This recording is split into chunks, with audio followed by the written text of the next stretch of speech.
Hey, good afternoon, good day, good morning, whatever time it is for you. My name is Kurt Wismer, and I am a teacher at North Fond du Lac School District in Wisconsin, and happy to be presenting on video tools for your classroom and school. Because this is a video explanation of the presentation and not something in live, we'll be doing things a little bit differently. In the YouTube comment section or in the description, I will have a link to a view only of these slides. So we've got a lot of videos that are embedded into our presentation, but I'm not going to be showing them all for the sake of time, just for you to watch them while I'm watching them as well.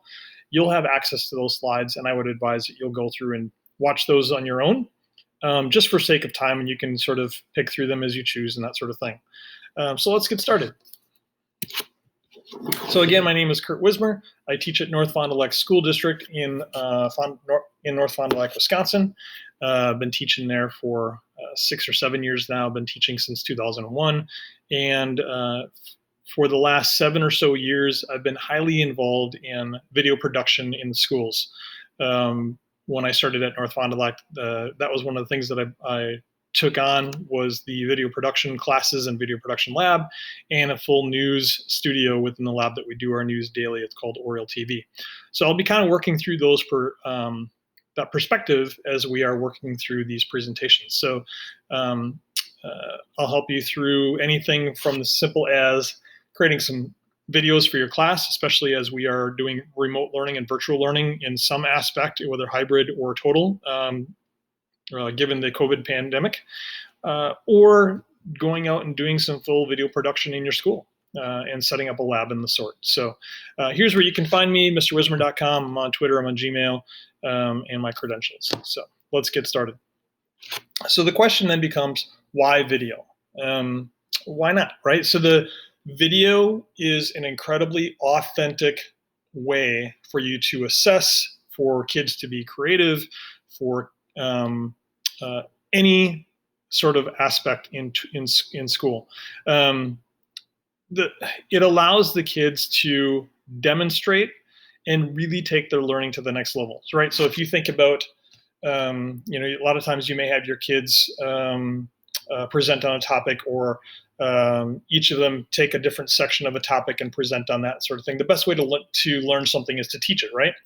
Video takes that actually a little bit further. So I guarantee you, if you give a kid an assignment and have them create a video about it in some way, shape, or form, the learning is going to be much deeper than just a worksheet or something else, guaranteed. So the video is a very dynamic and authentic way to increase that learning. It's engaging. It requires a lot of planning and thought. Let's take a look at this real quick. These are all documents that you'll be able to go to File, make a copy of. So if you ever want these for your classroom, so you go to File, make a copy, and then you'll own it. So I've got those set up for you. These are all templates. I have my kids storyboard everything that they do before they get any video equipment, because if you just tell them to go out and say, start filming, they'll go out into the hallway and they'll start filming, but they'll spend the first half an hour there just standing and they're like, oh, what should we do? I don't know what you want to do. And then they'll have nothing. If you make them create a timeline, a caricature, even if you just have them do a comic strip sort of perspective. Here's scene 1, here's scene 2, here's scene 3. It's going to last about how long, those sort of things. They'll have a much better idea and they'll be able to tackle that. So it's a good element. It does certainly require writing. Scripting is incredibly important to that. Well within the Common Core standards, and it does require a lot of teamwork. Kids need to know when to be a leader, when they need to step back. So good tools that way. It is a skill that students should be able to have. It's a 21st century skill that employers are looking for kids to be able to have, for them to build out their portfolio with content that they use as well. It enhances speaking ability, enhances lessons, super easy to grade from a teacher's perspective. All you got to do is watch their stuff. I've included a rubric here for you. This is a very heavy rubric. Feel free to, it's easier just for you to cut stuff out than it is to add stuff in. So this is a full-on rubric for anything video production, then you can apply it to your specific content area. So I've got everything in here from concepting to storyboarding to content and organization, editing and continuity, auditing, audio editing, graphics, copyright, moving images, timing, participation, final product, all that sort of thing. So, and this is a working spreadsheet. You put the numbers in there, it'll add it up for you. So again, file, make a copy, right up here, file, make a copy, and it's yours, and use and edit as you see fit. You can add in additional rows and such for content assessment as well. So feel free to use and share. And then beyond that, kids can make their own graphics. Kids can integrate their own music. Make sure that you're cautious of copyright, because once they're posting it to YouTube, the copyright police are out there. Camera work and just perspective and all sorts of other things. It's great. So the how. Let's talk about the tools first, and then we'll get into a little bit more specifics then thereafter. YouTube, of course, it's an essential. There's YouTube, and then there's the YouTube Studio. So make sure that you have the kids set up their own YouTube channel. You should set up your own YouTube channel. You're going to want to, if you've got any videos that are longer than I think like 4 or 5 minutes, you'll have to authenticate your account. There's walkthroughs on that.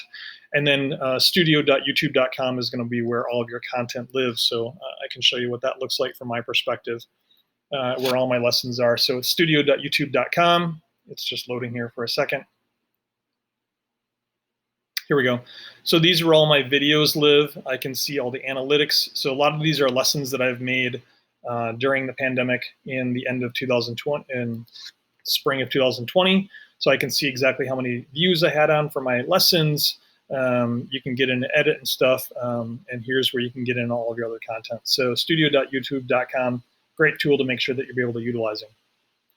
If you want to do any live streaming, you can do that within YouTube. You can do that within Facebook, of course, and Instagram. But there's also Wirecast and OBS Studio. So those are some tools that you can dig into if you want to do some full-on live streaming, maybe even for like a sports event or a play event. Again, make sure you check with copyright on that. I know if it's with WIA, standard games are fine to play online or stream, but playoffs are not. WeVideo is probably the coolest tool that's in your arsenal. If you can convince your school to get a subscription to that, I would highly recommend it. I love WeVideo. It signs in with your Google account. It's like a Google Doc, but for editing videos, right? So you can add kids to partners. You can have them do all sorts of different projects and that sort of thing. So when we went into shutdown in the spring of 2020, I had students that had to do some videos collaboratively. So we used WeVideo, and even though the kids were all in their separate homes, they were able to make a collaborative video, and everybody dropped into the pieces onto the editing board, and they were all collaboratively able to finish a really high quality video and still continue the learning, even though that they were remote. So WeVideo, it's a must-have. It's awesome. We'll come back to that in a little bit. Screencastify is actually what I'm recording this project on right now. So Screencastify is a Chrome app. Super simple to use. There is a free version and there is a not free version. The free version will get you 5 minutes of video, stuff like that. It works. The Screencastify has got all the bells and whistles. It's pretty slick. It allows you to do really long videos, additional editing within the video, additional exporting options. I like the paid version of Screencastify. Again, if you were going to be remote for learning within your school, given the COVID pandemic and stuff, WeVideo and Screencastify are two tools that are really nice. If I had to choose between the two of them, get Screencastify first. It's really accessible, super easy for everybody to use. And then if you want to do some deeper editing, you can get WeVideo and you can get like 100 seats and they're transferable between different people within your school and stuff. So there's that. iMovie. iMovie is a really simple, approachable video editing tool. Any kid that's got an iPhone has probably got iVideo or iMovie on there. If you've got an iPad, you've got iMovie. It's a simple, you know what, I give my kids, my 8th graders, a video project and I say, hey, go out and do this video. Here's your directions, blah, blah, blah. What should we use? Mr. Wismer, use iMovie. Okay, got it. Done. They just roll. It's super simple, right? So iMovie is always a really nice, approachable tool to be able to use. And then finally, some other fun options. We've got Animoto and Powtoon. Animoto I haven't used in a while, but it's out there. It's a nice little free video maker that you can, again, work with and do some editing on and such. Feel free to play around with that as you like, just sort of bring it to your attention. It started as one of those tools that could make really nice collage videos. So I've got all these 150 pictures from this trip with these kids for a class trip, drops it into a slideshow, boom, you've got a quick video pulling them all together. Google Photos actually does that for you now too, so you can play with that. And then Powtoon, love Powtoon. My 6th graders love Powtoon. Powtoon is sort of like somewhere between iMovie and PowerPoint or Google Slides, and pretend they had a baby and got together, right? And they have a Powtoon. So Powtoon is essentially movies, 20 seconds. Each slide is a 20-second video that they can have animations pop up, all sorts of different things. Powtoon's a great tool to dig into. Again, I'm not going to go through these all because I'm expecting that you're going to go back into my slides and click and start playing with all these as well. I'm really just from the video perspective of this presentation, bring them to your attention. So feel free to pause me, go to my slides and start clicking on those links and playing and such, and then pop back in as you're ready. Some other tools if you want to get a little bit deeper. Final Cut Pro is like iMovie on steroids. We use Final Cut Pro in our video production lab. It's expensive. It's like $200 a license, but it's really, really nice. It's right up there with Adobe Premiere Pro, Sony Vega. There's a few others that are out there that are expensive. So if you really want to do some high-end video production, Final Cut Pro is the way to go. And if you're like me and you've been just thrown into the deep end, you're like, hey, here, you're teaching video production. This was me 7 years ago. You're teaching video production and you're using Final Cut Pro. Figure it out. And I did, because I went to YouTube and I watched some tutorials and I'm like, all right, I got that far and do some simple things, and you just keep pressing buttons and seeing what they do. But YouTube's got some really nice tutorials on how to use these tools specifically. I'm sure during the pandemic, you've been using Zoom or Google Meet. Hangouts is actually dying away. It's going to be going off. So Google Hangouts is the chat feature within schools and institutions, and that's all migrating to Google Meet and Google Chat. But Google Meet is the video production, the Zoom alternative to Google, right? For Google, and we use that in our schools for all of our meetings and those sort of things. As an educator, you can record those and make your lessons right to Google Meet. Just host a meet with yourself, note everybody else, go to record, boom, done. It saves it right to your Google Drive, and you can share it with your kids. Just make sure your settings are good. There's no restrictions. There's nothing. You're all set. Super easy to do. So Google Meet's a nice tool.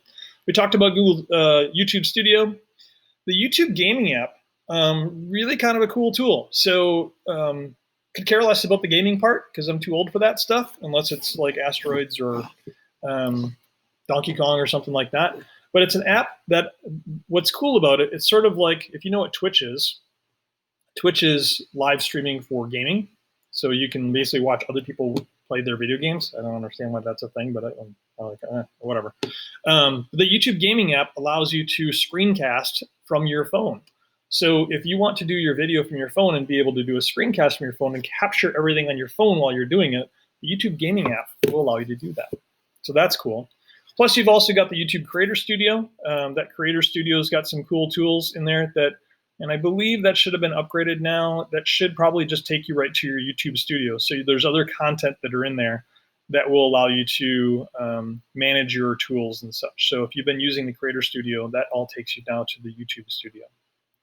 And Soundtrap, we'll talk a little bit about later. Soundtrap is like Audacity. It's an audio editing tool. So if you want to make podcasts, if you want to just do audio tracks online, MP3s, audio books, those sort of things, Soundtrap's your tool. All right, let's talk a little bit about the what, and then we'll come back to some of those tools a little again. So some example projects that you can do with your school. Public service announcements, PSAs, also always great, right? School news, we do that every single day. We do the news, so my kids film it the day before, and we edit it. Some schools that are out there may do it live. There's lots of different tools we can do that. I'll show you some examples in a little bit. You can always broadcast your sports and live events, film anything that's happening in the theater. Again, make sure you check with copyright on that. Excuse me. You can have students act out scenes and do small acting, you little 5, 10 second, 30, 20 minutes, whatever you want to do. Have them act out those scenes from whether it be a moment in time or literary, something along those lines. So there's lots of different approaches for that. You can do historical news. I know that our 6th grade classes do what's called a medieval news network, which is super cool. You'll find that on our YouTube channel for North Fond du Lac or Oriel TV. And we use the green screen, put them in a medieval background, and they do a medieval cooking show, medieval sports, or medieval home and garden stuff, medieval news, So it's a way for them to really have a fun time acting out all the different things that they would have seen during the medieval times, which is the time frame that they're studying in that class. Cool stuff, right? We've had some of our kids do during the election season, which is coming up. You can always have the kids make their own political commercials and such for political science and some of those other things. Tutorials are great things you can do. I have my technical student, my computer science kids, those sort of classes do tutorials on how to do this, that, or the other thing to demonstrate how they know how to use a certain technology piece. Maybe safety videos in the shop. Those are great as well.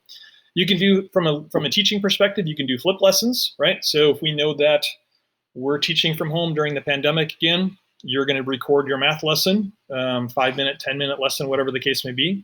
And that's their lecture piece. And then you'll get together with them either in class or online for the support of them doing the work. So the instruction happens in the video. On the side, working with the kid one-on-one or small groups happens in the class. So that's your flip lessons. The double flipped, same thing, but the kids make the video. Okay, so that's pretty cool. You can do podcasts, speeches, debates, have guest speakers. Again, during the remote pandemic and such, I still had some guest speakers come in, just recorded them. It worked great. And anytime I also have guest speakers come in, period, I'll record it because then I've always got absent kids.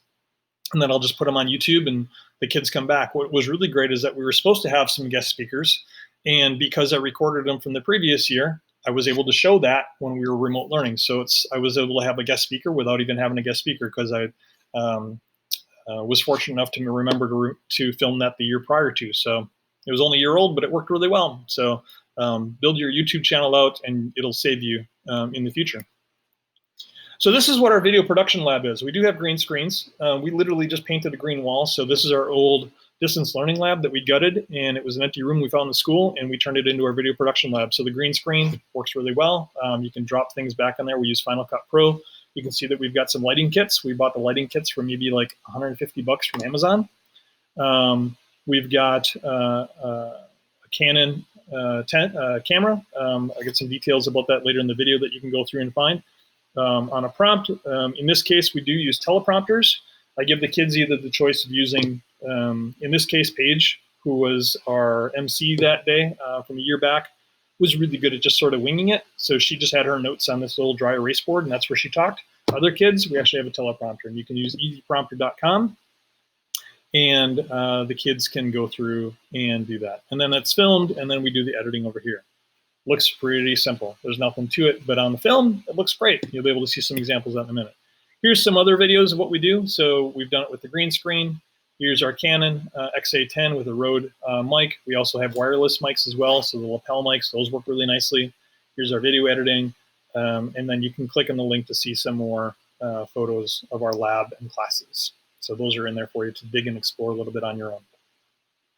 Here's some examples. So we've done a lot of different videos. We have thousands of videos on our YouTube channel. So we're called Oriole TV. Let me move myself so you can see our logo. There we are, right above my head. So Oriole TV is the name of our YouTube channel for our entire district. All the videos for the entire district go on that channel that we manage, whether it be from the elementary level on up. If it's just the teacher's individual one, they handle that on their own. Or like if my individual lessons are on my school YouTube account, but anything school-wide goes on YouTube, including our school board meetings, everything. So here's a couple examples. This is from 2018, one of our newscasts done on the green screen. We did a teacher appreciation video that's gotten some really good feedback. My 8th grade classes, I do a food and snack convention, and I film that every year. It's what really I like about that is that then I show it to the next group of classes and I say, hey, here's what we did in the last group. And they're like, oh, we can do better than that. So every year it gets better because they're always looking back at what the previous kids did. And that's a really nice sort of tool to go back and look and reflect. Plus, a lot of those kids are seniors and graduated now. So they're like looking back and now we've got video content for the graduation slides when they're graduating, when they're an awkward little 8th grader. Here's a student demonstrating some technology within the school.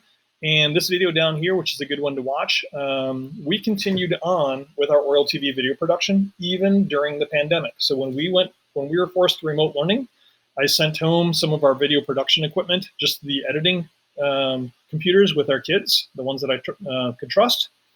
And a couple times a week, we got together on a Google Meet. We recorded the Google Meet and then added in any things that we needed to. So we continued our daily news from home. So just like Jimmy Fallon was doing his Tonight Show from home, we did Oriole TV from home. So don't let those things get in the way. Find a way and continue to build that community, that sense of connectivity and culture within a school. Super important to do. Let's keep going. This is a video we made about, as a PSA about bullying within schools. I'll let you watch that at your leisure. I want to be able to keep this video to half an hour or less. Here's a video that we did where all the staff in the school is dancing along with Justin Timberlake, right? So we did that as sort of a school culture, Orange Frog, happiness advantage stuff at school with our staff. Another tool that you can use, Mevo. Mevo is available with Android and iOS, so that's a really nice little simple tool that you can put up. So you don't have to buy a super big camera like a Canon XA10 or something really powerful. These little Mevo tools and the Ricoh Thetas for 360, there's some really nice, powerful tools that are out there that you can use for your classroom. And you probably may have at the end of each year a little bit extra money. Buy one of those and just play with them and see. What you may find is that the library in your school has got some extra budget money to work with, and then they can loan it out to different schools. So before you buy it in your own department, see if the library wants to buy that first. They always seem to have a lot more money than I do. And don't ever forget, your phone, let me go back here, your phone and the kids' phones, their smartphones, are better than most cameras that we've been using for the last number of years. So, recording in HD on these, just make sure you tell your kids, guys, we're filming not like this, but like this. So always go to landscape view because that's all the TVs and stuff are on the walls, and do the editing right from there. You can install WeVideo on your phone. So anything you have a guy on your phone, you can upload right to your editing platform on WeVideo. Some really cool tools. So if you got an Android or iOS phone, feel free to use it. Just make sure it's nice and steady and you're watching your lighting. Swivel, nice little tool. It'll actually follow you. So if you've got it set up in the front of your classroom, it'll follow you around and watch where you are within the classroom. There's a new tool that's called Owl that's similar to that. It works really nicely if you want to invest in some pretty nice little tools, capture it, and then you can edit it in whatever other software that you want to, or within Civil software. I just haven't used it and found it to be that awesome. If you want to be able to edit right on your phone, at least with an Android, the Cinema FV5 software is like $2.50 for the download. Super cool editing app right within your phone. By the way, WeVideo, the app there, you can edit on your phone too. Here's some other ones I'll let you play with. You can just click on each of these logos and it'll take you right to there's some other Android downloads for you to play with. A little bit about WeVideo. I've done a ton of videos on WeVideo. Make sure that when you're doing so, you're within the timeline mode. Oh, sorry, that menu popped up. So the timeline mode in WeVideo is much more powerful. It allows you to stack and stagger things above and beyond, whereas the storyline mode is more like iMovie, where it just has got one line for the editing template. So if you're doing the editing on there, the timeline mode in WeVideo, but like I've said before, WeVideo is the bee's knees. Check it out. Super cool tool. Adobe Rush has also got a really nice little tool here. Adobe Premiere Rush, actually. Allows you to do editing and sharing right from your phone. So if you want to be able to look into that, it's got a free trial. And then, of course, upgrade. So there's something you can play along with there. Let me move myself out of the way here. Over to the other side. Soundtrap, like I had mentioned before, is an editing program, but specifically designed just for audio. So I've got linked here some podcasts and some storylines that kids have made in the past. And this will just bring up a quick MP4, but it's a video of the timeline and stuff as well. So it shows all the audio tracks, but it walks through a storyline of something from a mythology class where the kid has actually made their own podcast and story, and each of these are like little sound effects and stuff. Super simple to use, drop and drag. So feel free to go through and listen to those examples, and you might find an example for Soundtrap in your classroom. Again, it's a license, so you'd have to buy it, but it's got some nice little options in there. So if that's something that you want to pursue, check that out. Let me move myself back over here again. All right, some final tips on video. Audio is king. Make sure you're you're really concerned about your audio. If you're outside, put a baffle on that mic so you're not picking up all the wind noise. Make sure that there's, you'll notice like where I'm right now, the blind is closed behind me because otherwise it'd get direct sunlight coming in. You'd see just like the shadow outline of me, like I'm in the witness protection program. So make sure you're thinking about audio and lighting. Always do a test and understand how it looks, how it sounds. Scripting is really important. Think about it. Maybe have them do it twice, but script it out or at least pencil it out. I at least work from notes to keep myself on track.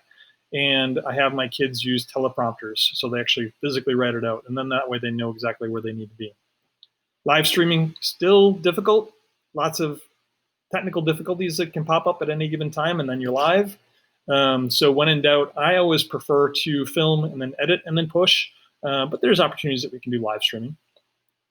Post-production can still be done in the cloud now. You don't have to download a program like iMovie or Final Cut Pro or Adobe Premiere Pro. You can do it with WeVideo, Adobe Rush. You can do a lot of really cool tools, Screencastify with their premium version. So more and more robust editors are in the cloud.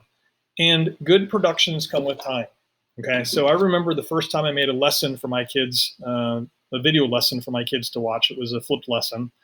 It was a 15-minute lesson. I bet you it took me 45 or 50 minutes to film because I'm like, oh, I was working out all the details. I wanted to be perfect and everything like that. And then eventually it's like a 15-minute lesson I could have done and edited and filmed in 20. So film it in 15, edit it, and push it out live the last 5 minutes. And eventually you get to the point where, you know what? You just have to accept that it's not perfect. When you're teaching in class, you're going to make mistakes. You're going to stop and goof around and with your kids and that sort of thing. It's okay to be like, if I have my cat jump up on my lap during a video and it goes across, I'll leave it in there. The kids like seeing it anyways. It's super fun. So don't think that it has to be perfect, especially if it's just a lesson for the kids, right? So, but practice makes perfect. It'll take time and you'll get there. So just give yourself some slack on that. And that's it. So we're just under a half an hour for this video. I didn't go through all the videos, but I hope that you're going to go back and watch those. Click on the links you've got in the comment section below in this video. You'll have the link to the view only of these slides that you can dig in. And feel free to give me a holler or email or message me. And if you have any questions, I'll be happy to help you. So that's it. Good luck. Thanks for watching.